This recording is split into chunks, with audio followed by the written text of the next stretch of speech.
Avec l'âge, nous sommes de plus en plus nombreux à souffrir des troubles de la vision. Vous avez les problèmes en vieillissant de cataracte, vous avez les problèmes de la rétine. Ce sont souvent des trucs, des affections qui sont parfois concomitantes avec des problèmes comme celui du diabète. Or, s'il existe un seul élément qui peut soigner ça, c'est bien le pycnogénol. Le pycnogénol agit sur les 3 circulations, c'est-à-dire la circulation artérielle, la circulation veineuse et la circulation des capillaires. Or, ce qui nous intéresse au niveau de l'œil, c'est la circulation des capillaires. La partie qui est le plus avide, c'est la rétine. Mais la partie qui s'oxyde, c'est le cristallin et qui crée aussi la cataracte. Et le pycnogénol agit à la fois sur l'oxydation du cristallin et sur l'amélioration des capillaires de la rétine. Il faut savoir que l'œil a une capacité d'avoir du gras en quelque sorte, des lipides au fond.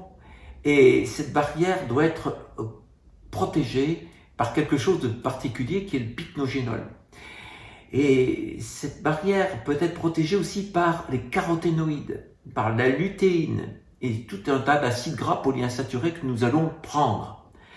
5 études cliniques avec plus de 1200 participants ont montré que le pycnogénol améliorait le réseau vasculaire de l'œil, réseau dont dépend l'acuité visuelle.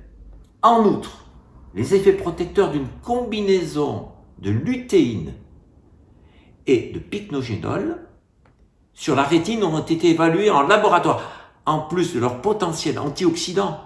Donc c'est le fait que l'œil peut vieillir, donc il ne s'oxyde plus.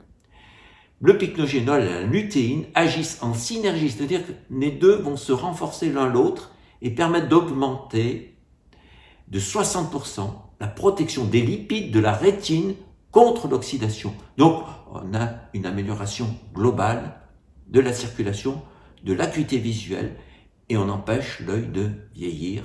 Donc au contraire, on permet de le rajeunir.